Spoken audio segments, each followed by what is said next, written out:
আজ 28শে এপ্রিল সোমবার। আমরা আজ যাব অর্ণবের অফিসের একটি রিটায়ারমেন্ট পার্টিতে। তো প্রথমে আমি রেডি হয়ে সোনা বাবাকে রেডি করে দিলাম, আর অর্ণবও এদিকে গুছিয়ে নিল স্যার ও ম্যামের জন্য আনা চারাগাছ ও শাল। তারপর আমরা তিনজন 7:45 নাগাদ বেরিয়ে পড়লাম এবং 5 মিনিটে চলে এলাম আমাদের ডেস্টিনেশনে।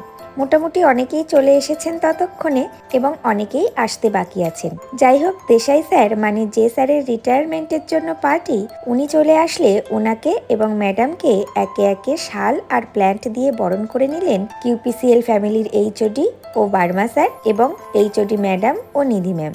আর আমরা এদিকে ওয়েলকাম ড্রিঙ্ক এবং স্যুপ ও স্টার্টার আইটেমগুলো খাচ্ছিলাম। যাই হোক, এরপর সকলের বক্তৃতার মধ্যে দিয়ে শুরু হলো আজকের অনুষ্ঠান। মাঝে দেশাই স্যার আর বার্মা স্যার গানও গাইলেন।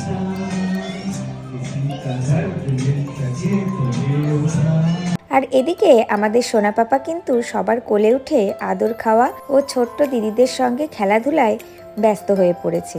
যাই হোক, এরপর শুরু হলো নানা রকম গেম।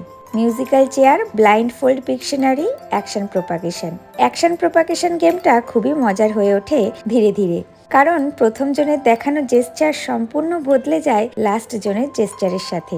এখানেও তার অন্যথা হয়নি। এবং অনুষ্ঠানের শেষের দিকে দেশাই স্যারের ওয়াইফ এবং ছেলেকে কিছু বলতে বলা হলো ওনার সম্পর্কে। সাথে সাথে আরো অনেকেই বললেন স্যারের সম্পর্কে। অর্ণবও বলল স্যারকে নিয়ে।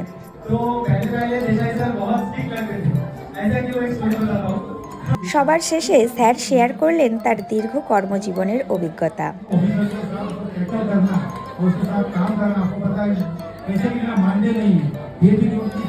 যাই হোক, এরপর আমরা একে একে খাওয়া দাওয়া সেরে নিলাম এবং সব শেষে স্যার ও ম্যামকে কিউপিসিএল ফ্যামিলির টোকেন অফ লাভ দেওয়ার মধ্যে দিয়ে শেষ হলো আজকের অনুষ্ঠান।